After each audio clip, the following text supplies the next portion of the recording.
Welcome back to another episode of Wicked Hot, everybody. This is John. And Kevin. And this week, guys, we are bringing you another episode of beautiful, beautiful content.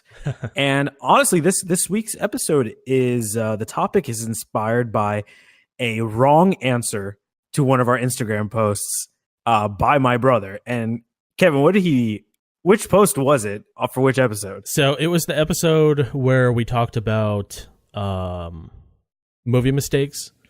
And we posted a picture of Johnny Depp and a guy with a cowboy hat just standing in the background in Pirates of the Caribbean. So your brother guessed sinking franchises. We posted this week a picture of, I thought people would get this. We posted a picture of Aang, I think is his name, whatever the character's name. Okay.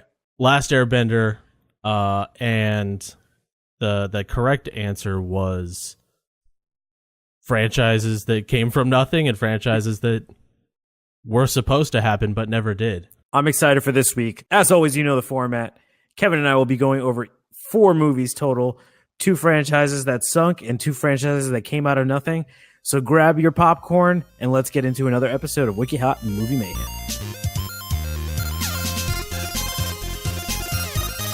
Wicked smart, wicked cool, wicked fucking stupid, whatever the fuck. Something wicked.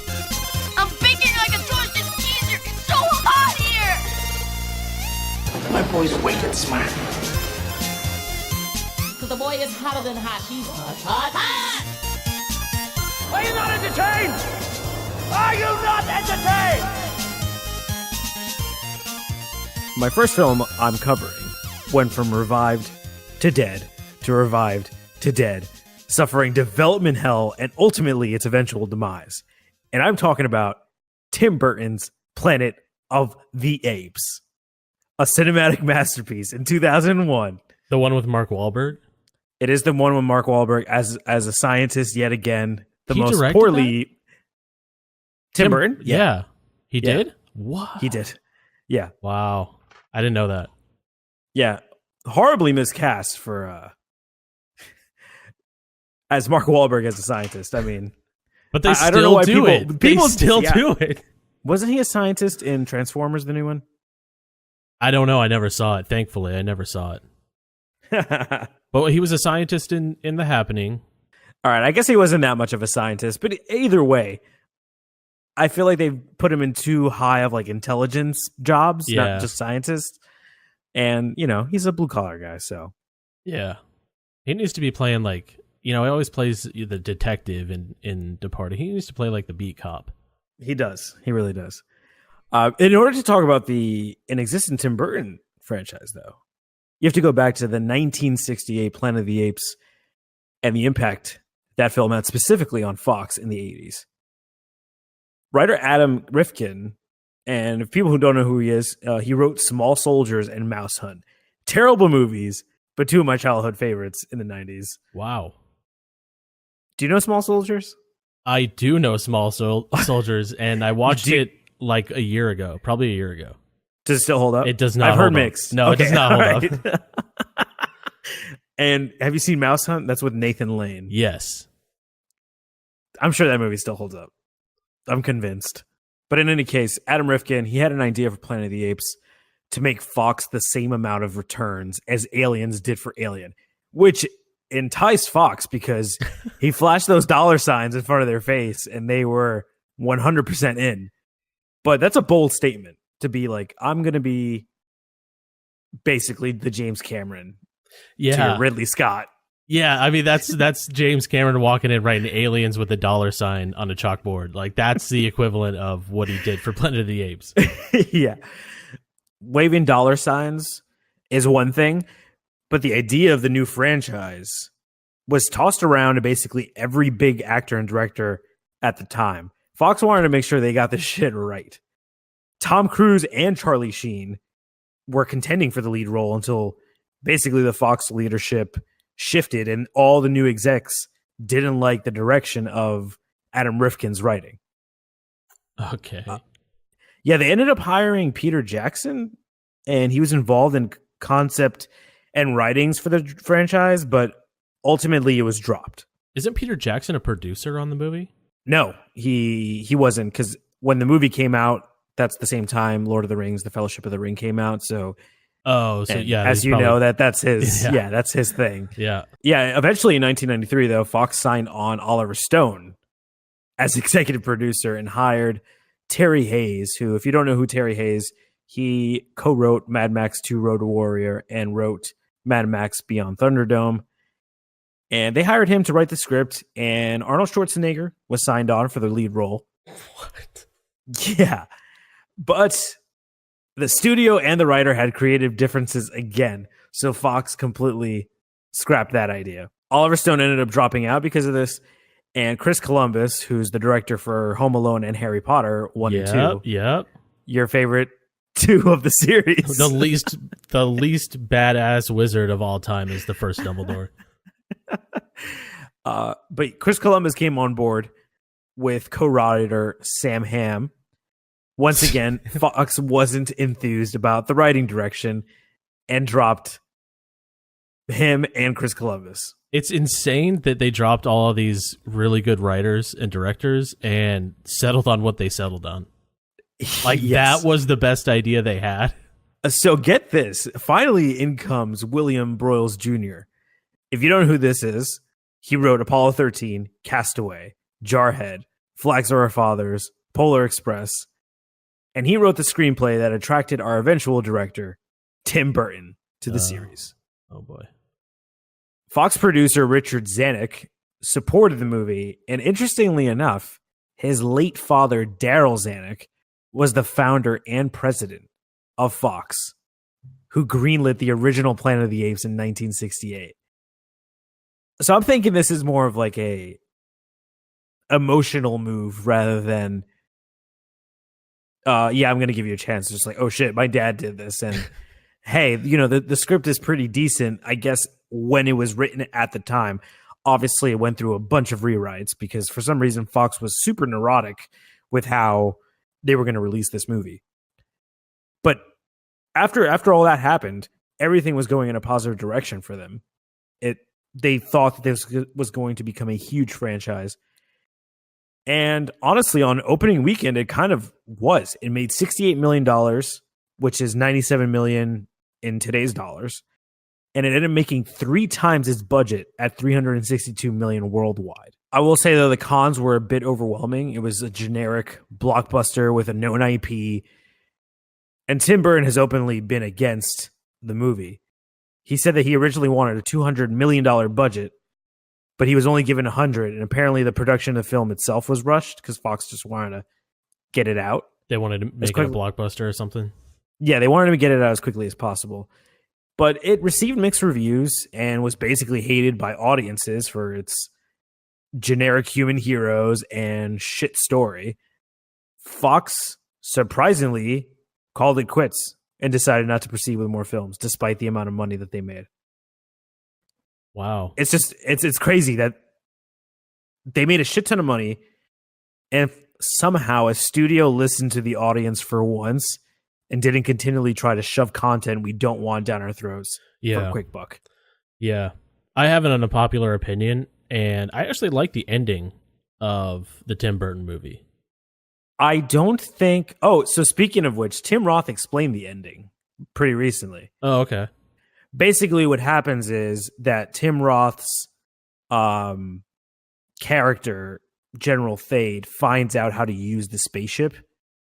And so he follows Mark Wahlberg and also gets sent through a black hole.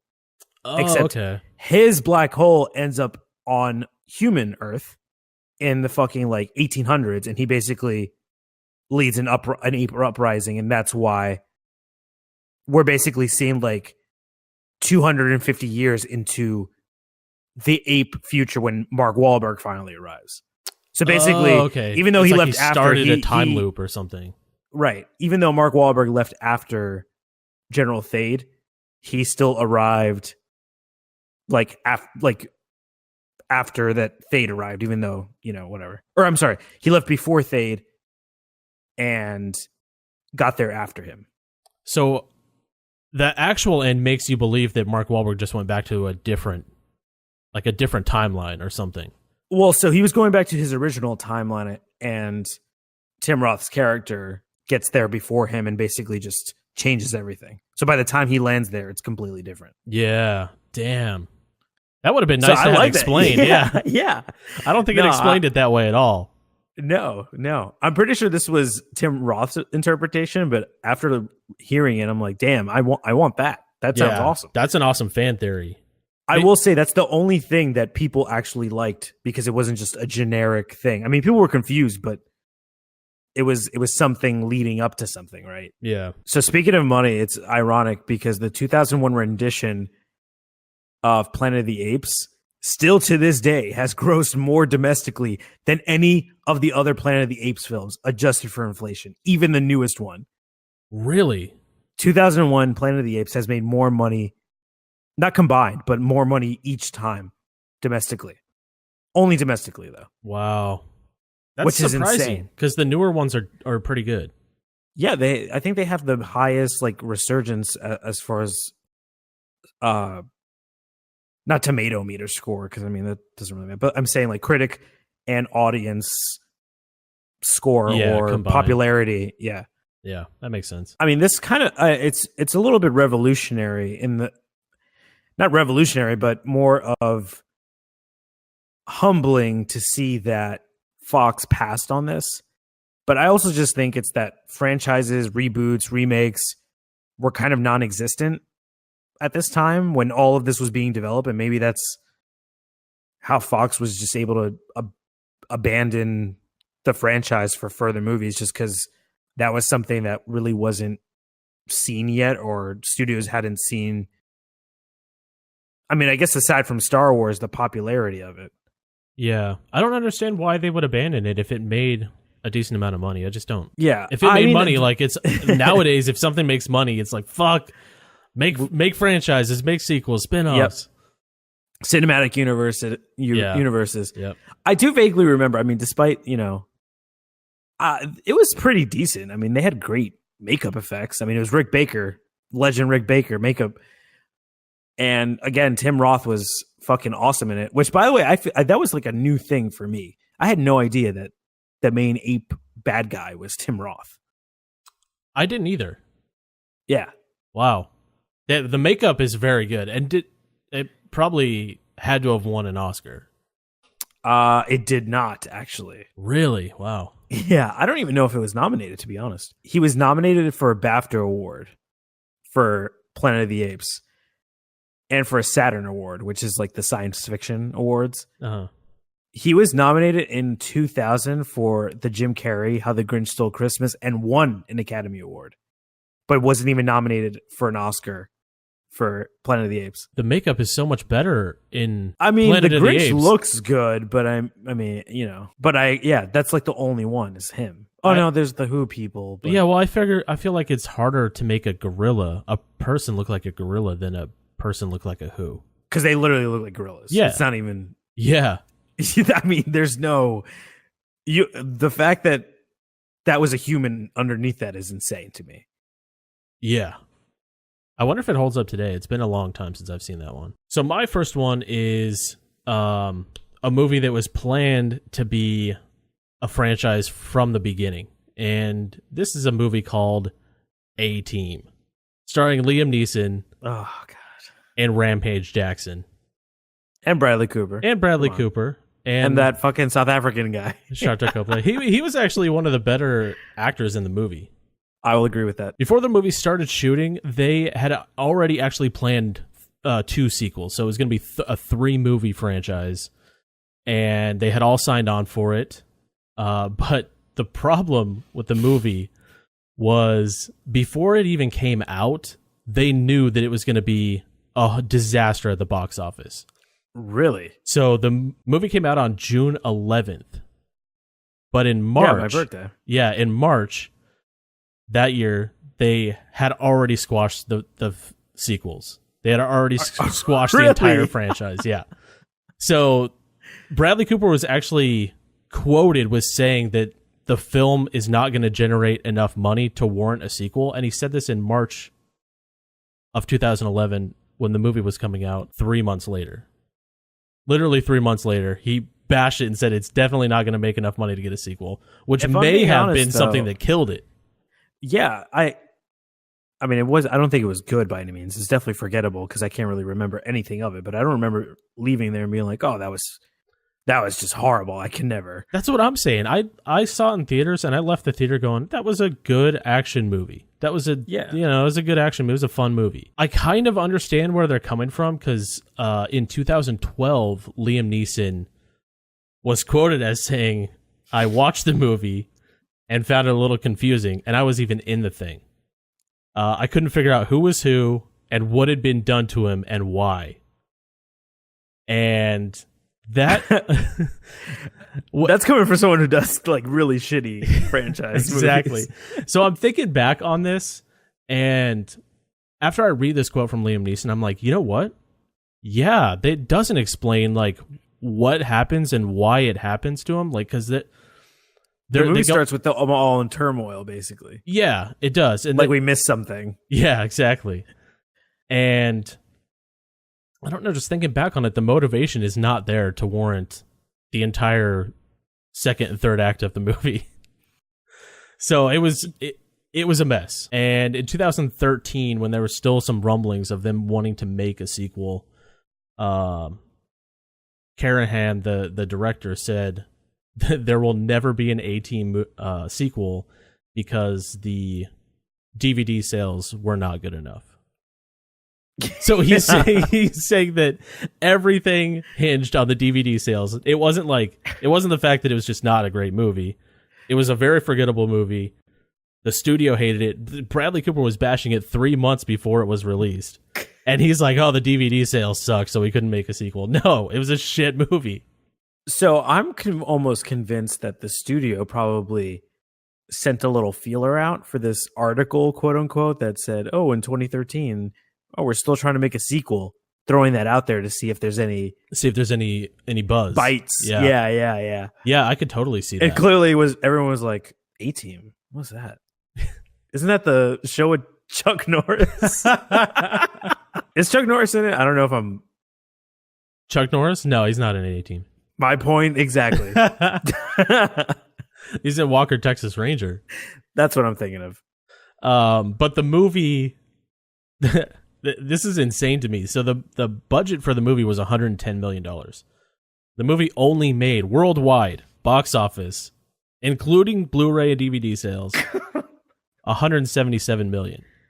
Oh my! So it only Lord. made $50 million, and that was up until today when I got these numbers. So basically, they lost money because if they're getting $1 for something that happened yesterday. Basic economics, $1 is worth more today than tomorrow. That's just a fucking fact. Yeah, and I don't know if this takes into account the marketing budget, because the marketing for A-Team was insane. I remember it had trailers all over TV. There was posters everywhere, even in Arizona where there's never movie posters. There were billboards with A-Team posters. Yeah, they were really trying to... Honestly, it's kind of sad because I feel like the Peter Griffin Family Guy A-Team was way more memorable than this movie. I 100% agree. And if I will say this, I'm very surprised at the fact that Bradley Cooper, who's basically always said he doesn't want to be stereotyped into the pretty boy role, he signs on for a 3-movie franchise as the pretty boy role. Yeah, that makes no sense. Yeah, it's basically his role from The Hangover, but his role from The Hangover and Wedding Crashers. It's if there was like Wedding Crashers 2, like Gone Co-ed or something like that. Like yeah. Bradley Cooper starring in it. The only one, Vince Vaughn and Owen Wilson did not return for that one. But Bradley Cooper's just like, I hate being the pretty boy. Wedding Crashers 2, Wedding Crashers 3. Exactly. That's what this could have turned into. I'm glad it didn't, because, I mean, who wants another A-Team movie? Yeah, who wants another shitty franchise? I surely do not. Yeah.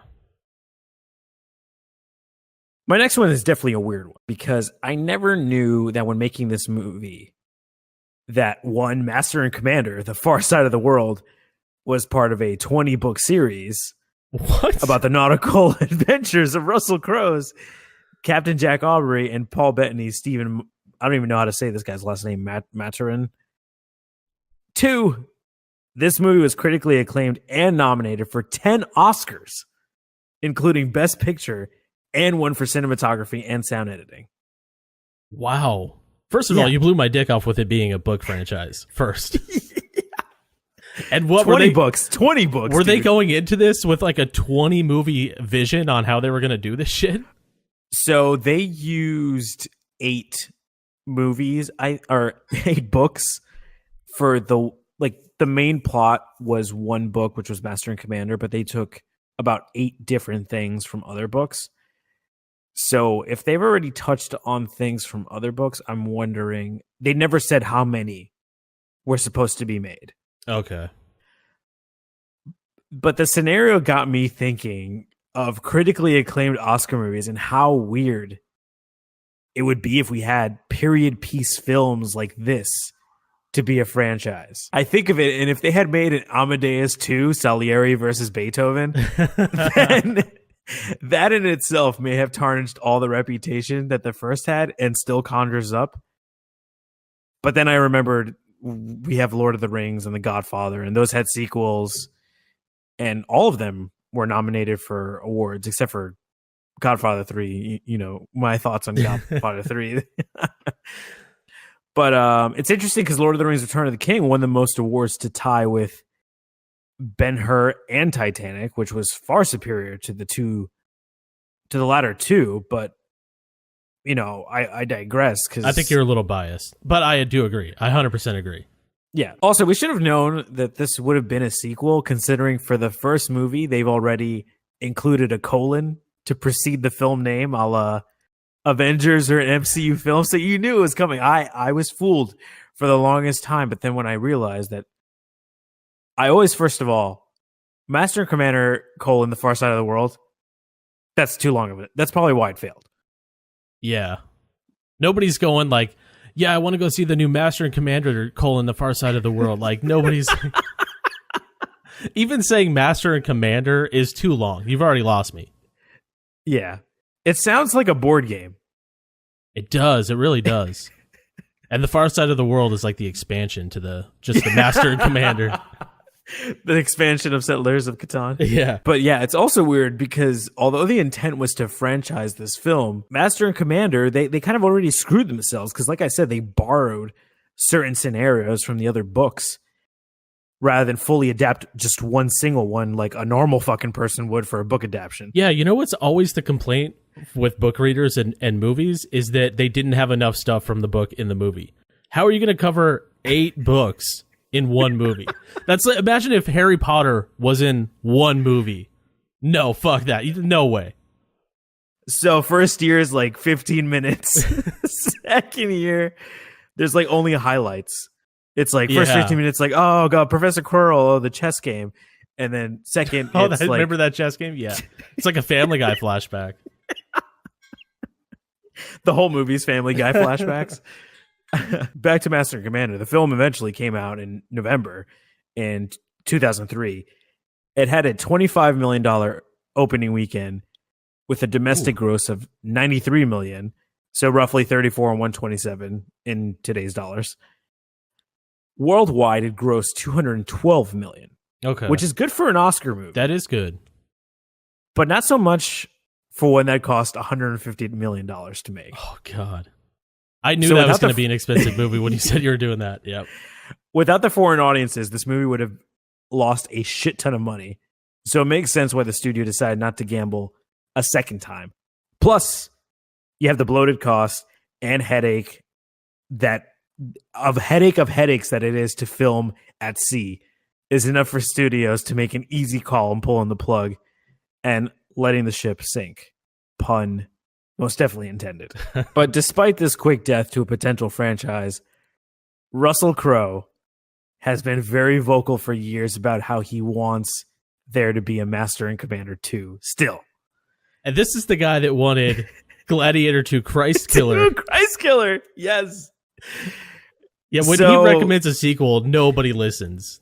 They're just like, that's probably, has Russell. he been in sequel movies? No, not that I can think of.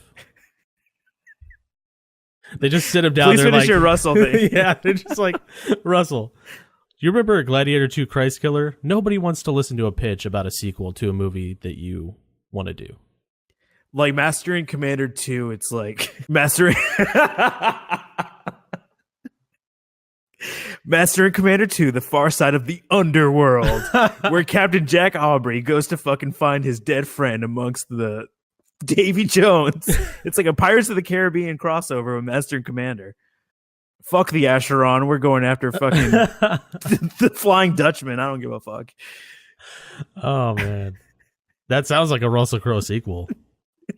And if you haven't heard the synopsis for Gladiator 2 Christ Killer, go back to our, I think our second episode. Yeah. Yeah. Most recently in 2017, he tweeted a crazy tweet because, I mean, He Russell does, Crowe. yeah. That didn't make grammatical sense, but he, quote, heard whispers of a second voyage, end quote. Which is back to the thing. He's throwing it to see if there's going to be any buzz. It's like, fuck yeah, 500 retweets. You might as well. That's what I'm saying. You might as well just post 1,000 retweets, and we'll make Master and Commander 2. But basically, since his appearance in the film, he said that he had continued to read the books and would love to revisit that world. So much so that since 2009, he has been speaking with the rights owner of the books and developing them onto film further. I guess that got nowhere because a year later, he flat out asked fans to email the president of Fox to have this movie made. Of course, he negated to actually give the email address to which he was referring. Oh, yeah. And despite Russell Crowe's petition to bring us back to the HMS Surprise, which is the ship in the movie, Fox isn't the only one that needs convincing. The first movie was made in conjunction with Samuel Goldwyn Films and Miramax as the production companies, as well as Universal, who had distribution on the international market. Plus, you still need the owner of the author, Patrick O'Brien's estate, to sign off on it too, making it to 5 separate entities to come together once again to make this movie. No, that you're lucky it happened for one movie. I am kind of pissed off because after I think about this movie, it leaves us on a cliffhanger because they're still chasing that French ship, and I doubt, it just. Well, now it makes sense. At the time, I was like, "Motherfucker, we're never gonna know what happens." I didn't know it was a 20 series book at the time. Yeah, it's a good ending, but at the same time, it's just like, oh well, I didn't know that there was more to the story, so let's fucking get going. I guess if you see that ending and you know it's a 20 series book, you're like, "Fuck yeah, bring on Master and Commander 2." Not only will it not happen because of the 5 companies, but Russell bringing back. Do you really think they could afford Russell Crowe and Paul Bettany? Especially Paul Bettany's in fucking Avengers now. Yeah, not to mention the cost of filming on location. Yeah, Paul Bettany's bigger than Russell Crowe is now. At this point, yeah. I'd rather have Paul Bettany in my movie. Not only because he's probably a pleasure to work with, but yeah, probably just a better actor in general. Also, if you're going to franchise a movie nowadays, you need to make upwards of $500 million at the bare minimum to warrant the spend. Yeah, there's no way that a movie making $220 million is getting a sequel, let alone a franchise. Yeah, cinematic universe. Yeah. He wants the Master and Commander cinematic universe. Yeah. So my next one is a blockbuster movie starring Johnny Depp and the biggest draw ever, Armie Hammer, and I'm talking about The Lone Ranger. Oh, I thought we were going with pirates. No. So what's wrong with this movie is initially in that first sentence that I just said. The studio wanted Armie Hammer for this movie, and for whatever reason, they were planning on making multiple sequels. So we may have had like 4 or 5 Lone Rangers if this had done well. So like Pirates of the Caribbean. Right, yeah. So the demise of the movie, through no fault of his own, because I think Armie Hammer's a good actor, but Armie Hammer did not have the draw, and Johnny Depp also did not have the draw, because at that time he was making, that was like the fourth. Johnny Depp was Johnny Depping. Yeah, he was Johnny The shit Depping out of hard. Yeah. Or Jack Sparrowing it, because I feel like at that point, that's like all his characters. Yeah. So the movie was made for about $225 million, and it just grossed $260 million. Oh my lord. Which, looking back on the movie, I'm like, what the fuck cost $225 million? Like, you're in the desert in Utah. Like, what is this money for? Johnny Depp And Armie Hammer is probably like fifth on the list. I was gonna say he's definitely like probably getting paid the union minimum for this. He's making like the rookie 50 grand like the or rookie whatever. minimum or something, like the $250K. And Johnny Depp's making like 60 million, I guess. The problem, and I kind of agree with Depp here. So there was a interview with Johnny Depp about the possibility of a sequel and what happened with the first movie after it came out. And Depp said that I think the reviews were written once they heard Gore Verbinski, aka the director of Mouse Hunt, and Jerry Bruckheimer were involved. So if you don't know those two, they worked together on a bunch of Pirates of the Caribbean movies. Yep. Mouse Hunt. And so Depp also said that the movie, even though Jerry Bruckheimer and Gore Verbinski were attached to it and they are known for their blockbusters, he said that The Lone Ranger was not supposed to be a blockbuster movie. It was supposed to be kind of like an indie movie. Oh, fuck him. And I'm God sitting there damn like, it. $225 million budget. Fuck you, Johnny Depp. It was supposed to be an indie movie with an IP. Well, I mean, that's not really a popular IP, but an indie movie is, at least from what I can gather and remember, is an original film. Not one just like, yo, let's make an indie film about fucking Power Rangers or something. Like, what? Yeah. No. Yeah, and that's reading that. I understand the first half. You know, the critics seeing, or the fan base seeing Jerry Bruckheimer involved and Johnny Depp, and they're all, you know, involved with Pirates of the Caribbean. I understand seeing that and thinking, oh, this is going to be a blockbuster, but it was marketed as a blockbuster. It came out during Blockbuster Month, and it had a $225 million budget. Like, that is the definition of a blockbuster. I agree. And the fact that Depp says, I don't know why they had expectations of it being a blockbuster. Get the fuck out of here, dude. $10,000 a month wine bill. Like, get the fuck out of here. He is so out of touch. You didn't know that? It was like an interview. Is that why he had that crazy cup when he was like berating fucking what's her face? What's her name? Amber Heard? Amber Heard. Yeah, I think With so. The cowboy hat and the jean jacket. Yeah, so somebody asked him in an interview, did you know that your wine expenses are like $10,000 a month? And he replied, oh, wow, I thought it would be more. What a douchebag. Yeah, so that's the kind of guy we're dealing with. But he also said in the interview, the critics will go back on this in a couple years and they will see that they've made a mistake.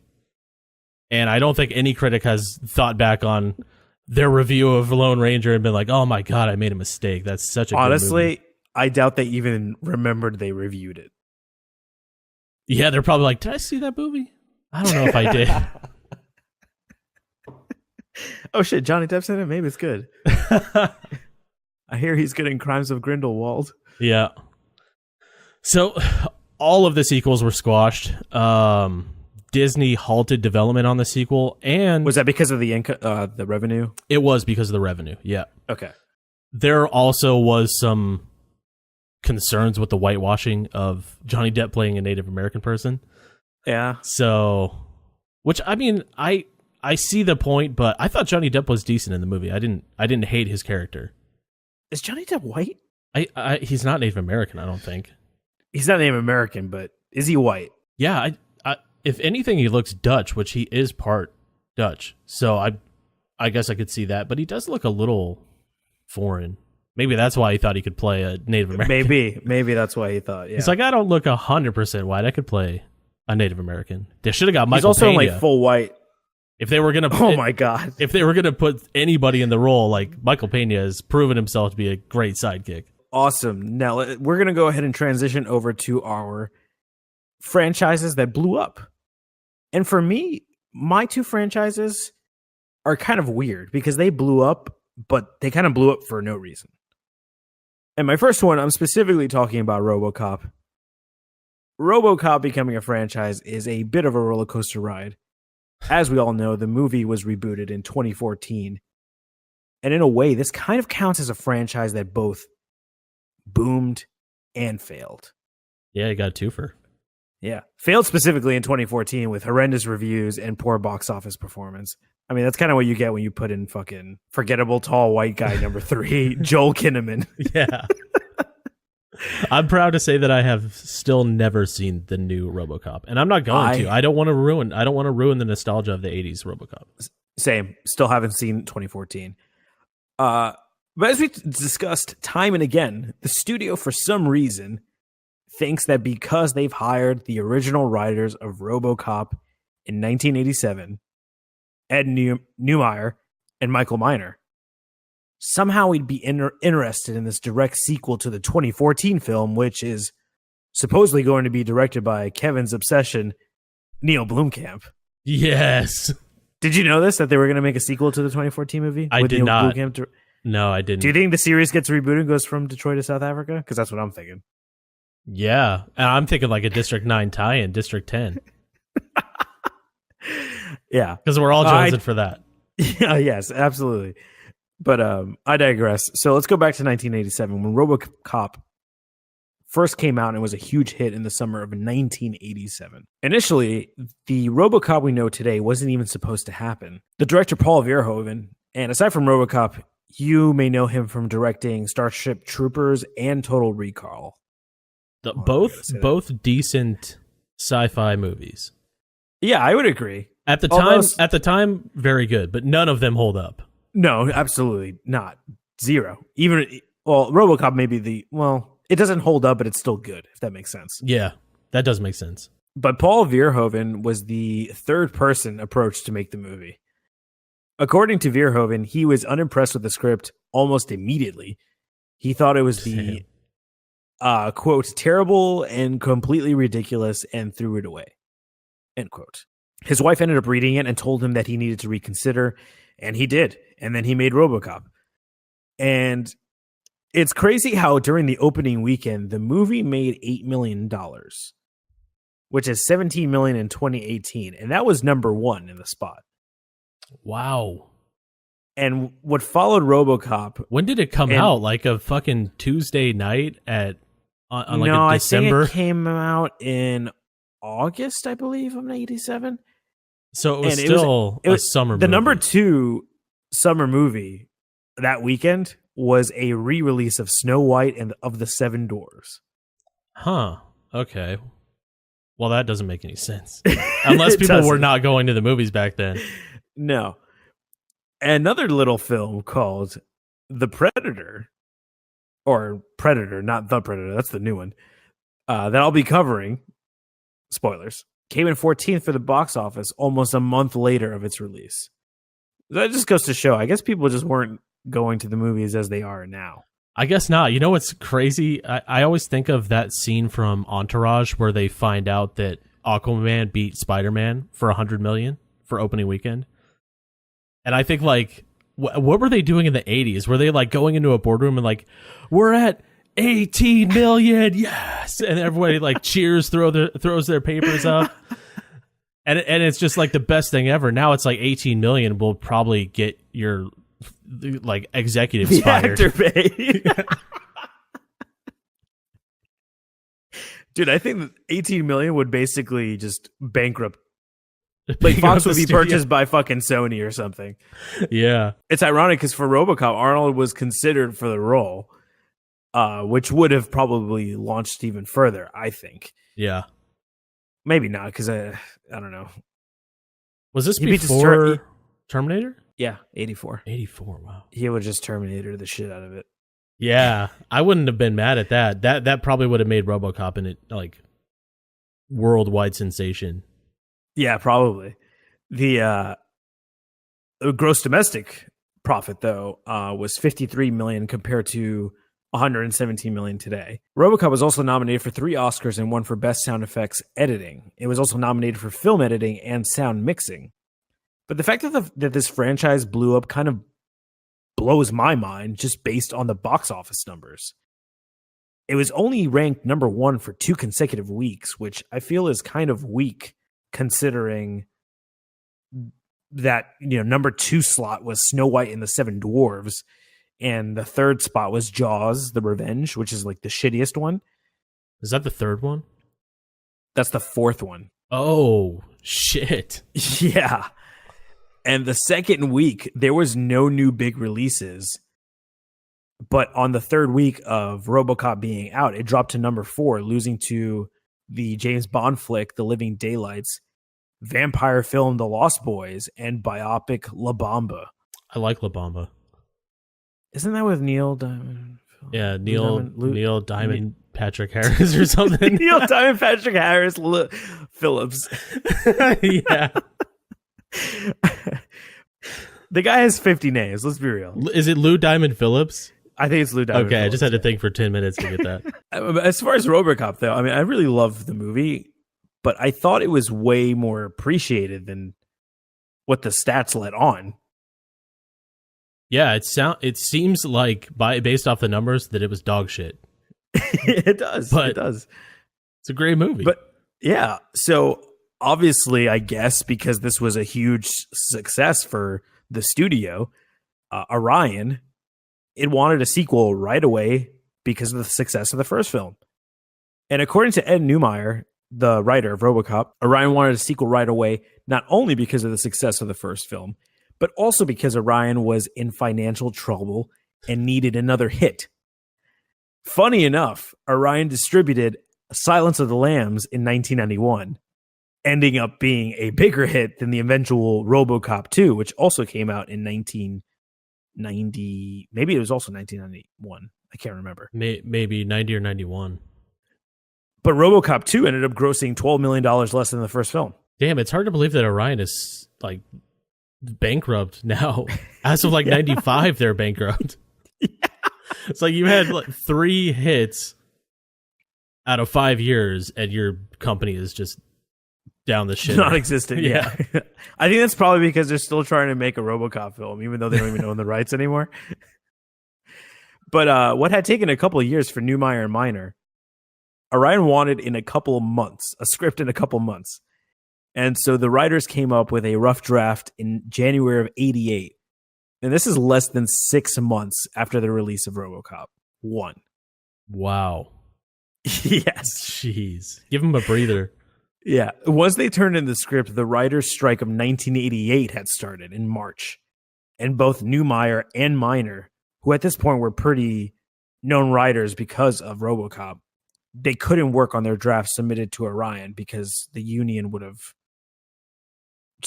I think the union would have dropped him. He would have lost his health insurance, all this other stuff. So at this point, Orion approached comic book writer Frank Miller and hired him as the replacement for Neumeyer and Miner. And Frank Miller was the one who revised their rough draft. Orion was able to work with Frank Miller just because the company that represented him had made a deal with the Writers Guild, and he was allowed to proceed with the project. Okay, that's why. I was going to say, was he a fucking scab or something? Yeah. Crossing picket lines to write? He's like, oh shit, this is my chance. RoboCop 2. But not only did the writers not partake in editing the draft they submitted, but the director of the first film, Paul Verhoeven, turned down the opportunity to direct the sequel. With no surprise, because it is 6 months later. He thought it would cheapen the feel of the original, especially considering that Orion wanted a sequel immediately.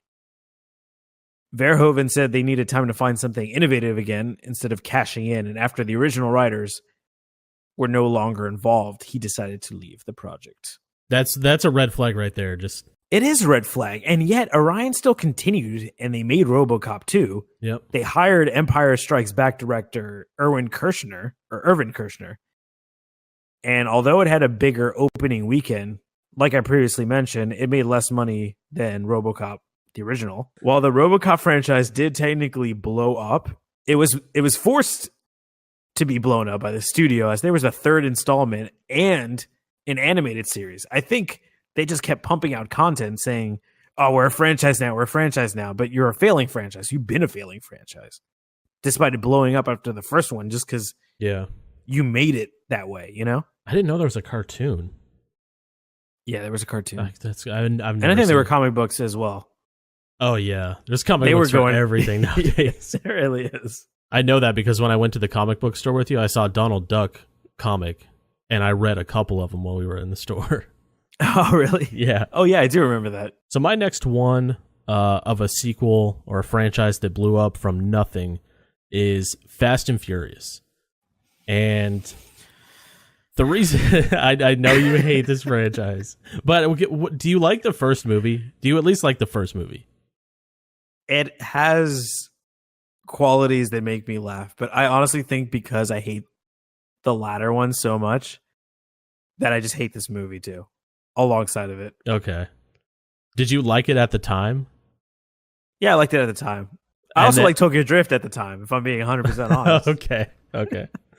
So the way that this movie got franchised is a bit of a roller coaster. It went from dying to revived and then to a new franchise. So basically how this became a franchise is that it did so well in the box office. It was made for $38 million and it made $207 million box office.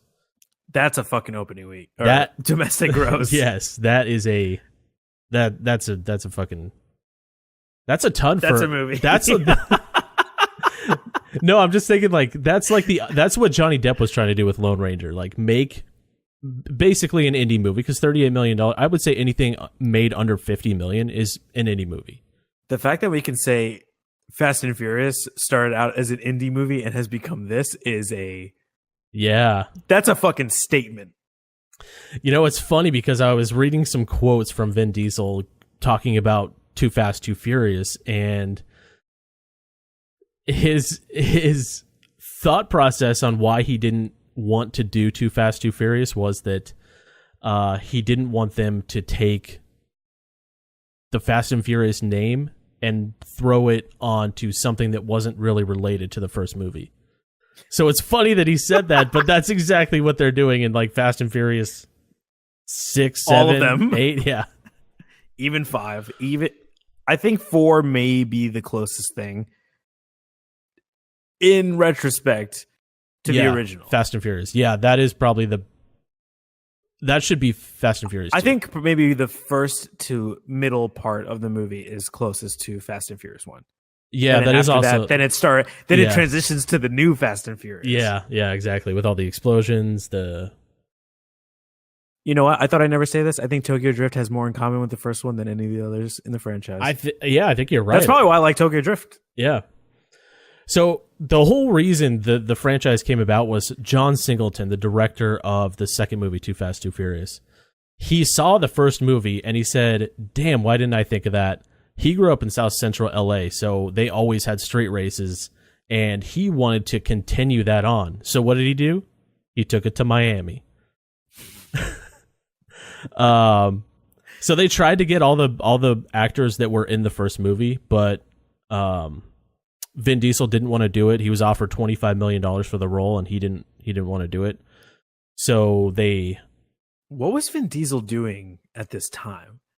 Why is he being so picky? Was he doing like Triple X? Because I mean, no, he was doing the first Riddick movie, Pitch Black.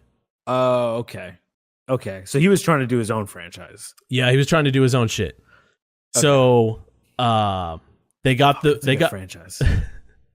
They got one of the writers from the first movie to return, and they wrote the movie. They had Tyrese in it, and they wanted Ja Rule to come back, so they offered him $500,000 to be in the movie. That's Ja Rule money. That's Ja Rule money right there. And apparently Ja Rule did not return any of the calls for the studio, so they got Ludacris.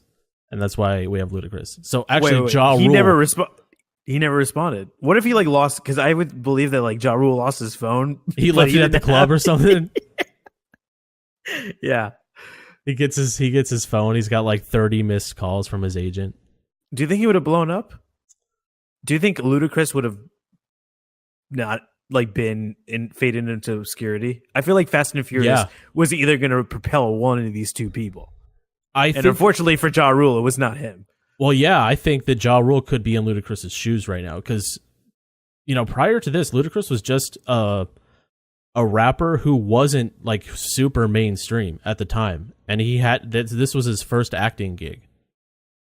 So he was in this. This propelled him onto other stuff, and now he's doing Fast and Furious. He's making millions and millions of dollars. And where the fuck is Ja Rule now? Yeah, I mean, but can you really see Ja Rule being like the super techie guy that? No, because Ludacris went from being a mechanic, owning like a shop, and running street races to a straight up like black hat hacker. Yeah, I can't even see Ja Rule doing mechanic work. Word. Let alone- Or Excel. Yeah. Vin Diesel turned it down, like I said, but he said later on that he wishes he would have done the movie because he thinks that he owed it to the fans to bring the character back and do the best movie that he could, which I respect that. I do, but think of the cameo end credit scene, if you will, of Tokyo Drift when he drives up. I got hyped. Yes, I got really hyped. Yes. So yeah, I'll get to that. So the Too Fast, Too Furious did not do well in the box office. It was not considered a flop, but it didn't do great. And this is when Vin Diesel said that. Yeah. Okay. That was right around that time. So Justin Lin wanted to take it in a different direction with Tokyo Drift, and the number one person they wanted to star in this movie was Vin Diesel. Vin Diesel was supposed to be the lead character in Tokyo Drift. Really? Yes. The plot for the Vin Diesel Tokyo Drift was that he needs to learn drifting in order to solve a murder.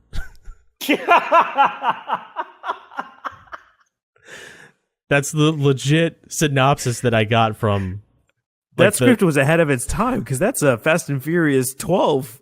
Yeah, That's a Fast and Furious 12 plot right there. they can bring it back. They could. So Vin Diesel backed out and they got Lucas Black. The movie did really bad and it tested for audiences and they hated it. And the only way that they felt like they could revive the franchise was to try to get Vin Diesel for a cameo. And he didn't want to do it, but he wanted the rights to the Riddick series. So he bargained with them and said, Really? Oh, wow. if you give me the rights to the Riddick series, I will do this cameo at the end of Tokyo Drift. So they gave him the rights, and that's why we have like 2015, 14's Riddick. He made that movie. He produced it all. Oh, that's the really shitty one, though, right? It's the most wait, is recent it- one. It's the R-rated one. Okay, so not Chronicles of Riddick, because that no, one was awesome. No, just it's Riddick. I think it was 2015. It was basically like a remake of Pitch Black, though. I think so, but it was, yeah, But it was still a canon yeah, of the Riddick series. yeah. Well, that makes sense, because that movie's horrible. Yeah. So basically, they used Vin Diesel's cameo in Tokyo Drift to launch the new franchise. So Yeah, that was the franchise launcher. yeah, it technically was because they kind of, they stumbled into 2, 3 didn't do well, and if Vin Diesel didn't do that cameo, we probably wouldn't have any more Fast and Furious movies. So we have to blame Riddick. Yeah. We have to blame Riddick on the entire Fast and Furious franchise. Oh, that's sad. But at the same time, having said that, Vin Diesel back in, what was this, like 2003, Yeah. is very different from Vin Diesel, the modern man. Because that I guarantee you they probably threw that script with the drifting and learning how to solve a murder in an archive somewhere. Oh, on yeah. the studio grounds, and they're gonna pull it out and be like, Vin, which is, to not call him by his full name, I feel like is lunacy. Vin Diesel. Vin Diesel. So Fast and Furious 11 has just come out. We're thinking of doing a anthology series with just Vin Toretto, and he's just like, oh yeah, fuck yeah. And they're like, so you go back to Japan and you learn how to drift to solve a long lost Japanese friend's murder. And he's like, I'm in. Let's do it. He's part of my family. And that's how we get Fast and Furious 12. Vince Toretto goes to Japan or something. I don't know. Isn't his name Dom in the movie? Dominic? Oh, is it? You're right, it is. Completely new character. You're playing his twin brother, Vin Toretto. Do you think at that point he would realize that he already read that script? Or is he just seeing dollar signs right now? I think he's seeing dollar signs. Yeah. He's like, damn, that is an original idea.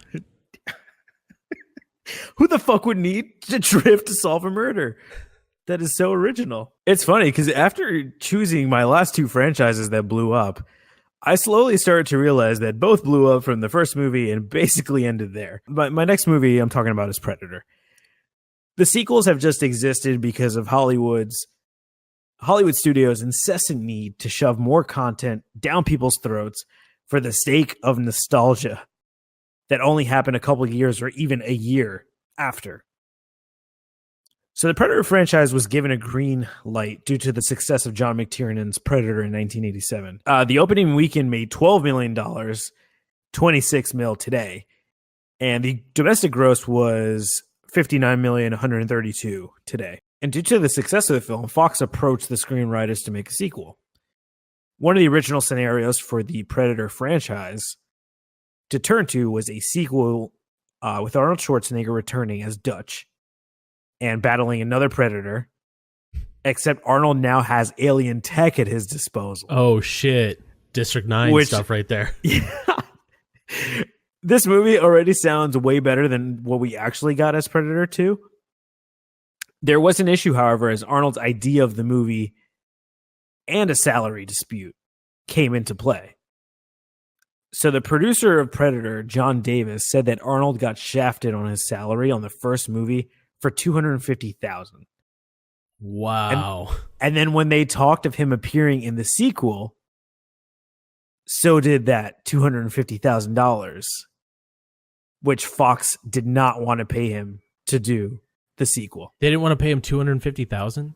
Now correct. that's like a slap in the face if you get $250,000. And by the way, this is in 1987 or 88 when Arnold Schwarzenegger is arguably probably the biggest fucking action star. Yeah. I mean, even still, I feel like that's like a no-brainer. $250,000? Yeah. Like, it could at least ask for 4 or 5. I think the movie was made relatively cheap. So maybe they wanted to keep the low cost, but get the same amount of money in. I don't really know. Yeah. But after Arnold obviously dropped out, screenwriters Jim and John Thomas thought of making The Predator a sort of anthology series, with Predator 2 taking place during World War II, a.k.a. Predator World War II in HD. That what? No, just kidding, Predator? that's a joke. Okay. But no, well, the title's a joke. Predator in World War II is not the joke. That was actually a concept that they had. Oh, okay. I was like, wait, the movie with Danny Glover takes place in World War II? Yes, World War II. I must have really Jamaicans versus Colombians, because that's all it was. I must have really missed the plot of that movie. But yeah, in all seriousness, Predator 2 is going to take place during the snowy Battle of the Bulge and feature Nazis and Americans teaming up to kill the Predator. That actually sounds cool. It does. It does. I like it. But the studio didn't, and they then pitched the idea of an urban jungle to the studio, which, as opposed to an actual jungle, and the studio liked it, and the script was developed in 3 weeks. Ooh. Somebody read Vicky King's How to Write a Movie in 21 Days. Is that an actual book? It is an actual book, yeah. They talk about it Is in it helpful? Sopranos. Yeah, it is helpful. Oh, shit.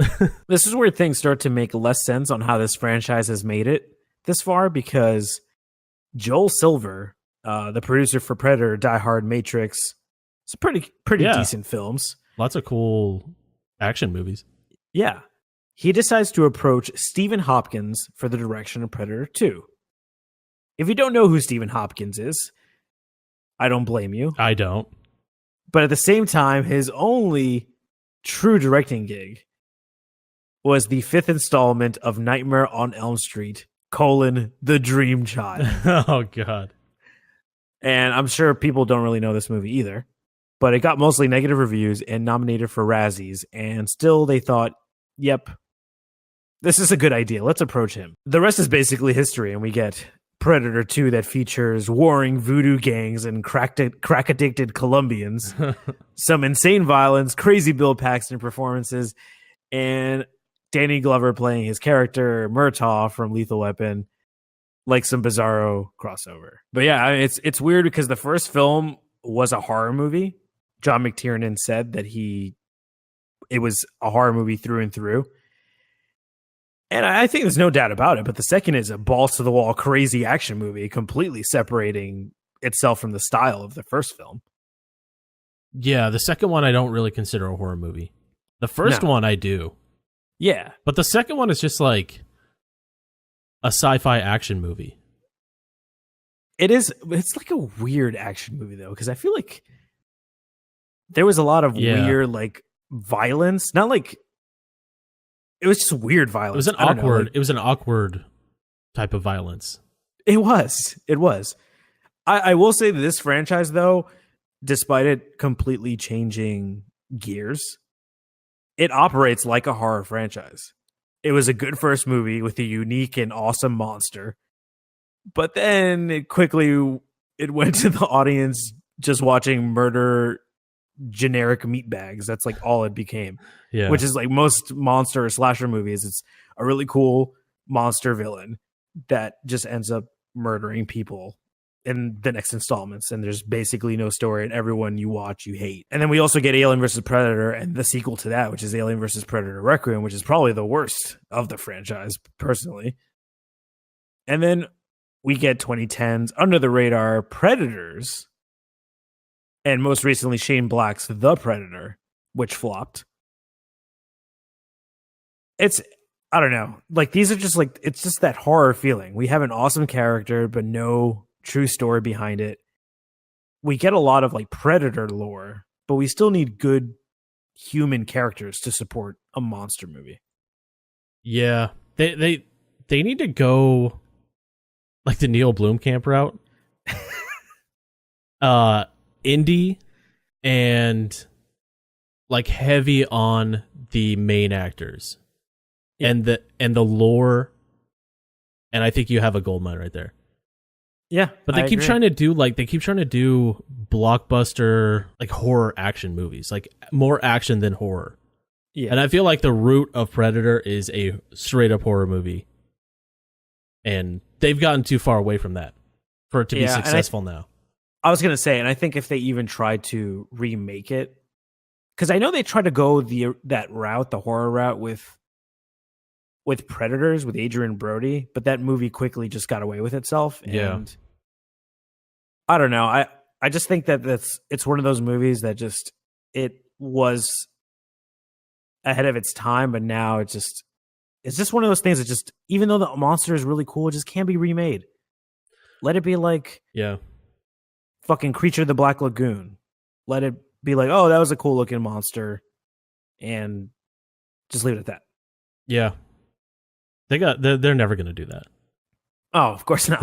But I mean, even Arnold, who's appeared in his fair share of shit movies, has said of this particular franchise that sometimes studios screw it up at it, and it all has to do with greed. And sometimes they want to do it really cheap and make as much money as possible, which is probably the truest thing he's probably said. That's disheartening, because I think the first one is so good, and the second one is like so misguided and spastic that it's like, I hate the second one a lot. I do too. So my last one is Toy Story. And if you didn't know, Toy Story was never supposed to be a franchise or even a sequel. There's never supposed to be any other Toy Story movies. It ends pretty happily. Yeah, it has a pretty good ending, but the reason we have a sequel is technically because of Aladdin sequel, The Return of Jafar. Really? Yeah. Yep. So Toy Story came out in 1995. A year before that, 1994, the sequel to Aladdin came out and smashed box office records. It made Really? like it made profits of $100 million in the theatrical run. Have you seen Aladdin 2, Return of Jafar? I haven't seen it in probably like 20 or more years. Okay. Well, there's one thing I always remember about Disney animated sequels is that the animation for the sequel is dog shit. Really?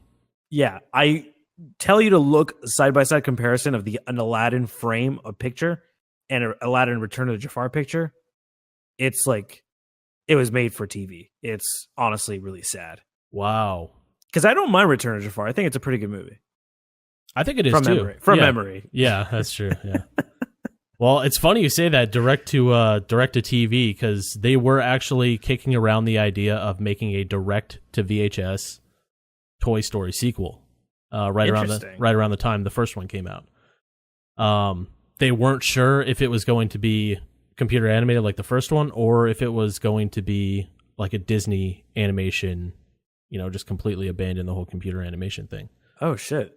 Yeah. So the whole idea of the sequel came about, or the reason the sequel got pushed forward was because the director of the first movie, and he was a big high up at the time, John Lasseter, he directed like Toy Story 1, 2, A Bug's Life. Yeah, he's like the Pixar guy. Yeah, he's like the Disney Pixar guy, all the animation stuff he's been involved in. So he's in an airport, and it's a few weeks after Toy Story releases. He's in an airport, and he sees a child who has a Woody doll. And the kid was playing with his dad with this Woody doll, and he was so touched by the excitement that the kid had that he thought he wanted to make another movie and tell another story with Woody. I don't know what the motivations are because in the back of my mind, I'm like, oh yeah, franchising merchandise. That's what he was thinking. Let's be real. Yeah. He's like, oh shit, we have a fucking gold mine on our hands. Yep. So they start working on Toy Story 2, and at that point, it is a direct-to-video movie. The bigwigs at Walt Disney Studios at the time saw some of the rough cuts and some of the ideas for the sequel, and they loved it so much that they bumped it up to a wide release and put more people from the team at Pixar on the movie. That may be the first time in the history of film where a movie was supposed to go straight to VHS and then became a fucking major motion picture. Yeah. It's crazy to think that Toy Story's sequel could have had Disney animation and been straight to VHS. Yeah. Because I know a lot of people, I'm not really in this court, but a lot of people think that the second one is better than the first one. And that's I think they pretty big both have consensus. 100% on Rotten Tomatoes. Do they really? I think it's I'm only two movies in a franchise to ever have 100%. Wow. I mean, I'm partial to one. I like one better. Yeah. But yeah, that's a big argument that two is better than one. Yep. So they had a bunch of ideas for the movie, and they had some of it planned out, but they didn't know if Tim Allen or Tom Hanks were even available or if they could even afford them. When Disney bumped it up to a wide release, they gave them a bigger budget. They were able to go get Tim Allen and Tom Hanks, and the rest is kind of history. They announced in 97 that they were going on with Toy Story 2. Toy Story 2 did so well that they franchised it and made a third one. No, I was going to say that this is probably one of like the most popular animated franchises too. Yeah. And it's crazy to think that Toy Story came out in 94, and it was also the first computer animated movie. Because Yeah, it fully still computer holds up. animated, It still right? holds up, yeah. Because I know the first time, like one of the first times, it's not like with CG. It's just like a computer animated. Yeah, Cartoon. it's like an animation program, yeah. Okay, yeah. Yeah, so that was the first computer animation movie, 100% animation. And It is kind of crazy that it still holds up because I feel like there's a lot of computer animated movies that probably came out 6 or 7 years ago and they look like Play-Doh. They look like the prelim animation before they start adding texture and additional details and shaders and shit like that. Yeah. No, but it definitely holds up. I watched a few clips of it recently to get some nostalgia, and it was surprisingly still very, very good quality. Okay, that's good to know. All right, awesome, man. Well, before we wrap things up, I wanted to ask you one final question, and this is a little spin on franchises. But if you could have a movie franchise on a real life business franchise, what would it be? Excluding the McDonald's movie, The Founder, with Michael Keaton. Oh, damn it. You have three options: 7-Eleven, KFC, or Wendy's. Do I have to pick the movie too? You could do whatever you want. Yeah. I would pick 7-Eleven. Okay, so why 7-Eleven? Slurpee brand. And I just feel like convenience stores, gas, that's where it's at. Yeah. And I would franchise with the Clerks movie. Okay. So I was going to do like an original franchise for 7-Eleven because I wanted to see like a founder type thing where it starts off as this really cool, like, you know, like a drugstore from like the 50s, like a soda pop store. Yeah. Yeah. And it's like very classy. And then it's basically like the evolution of a 7-Eleven. So it starts off in like the fucking whenever 7-Eleven was founded, like the 30s or something.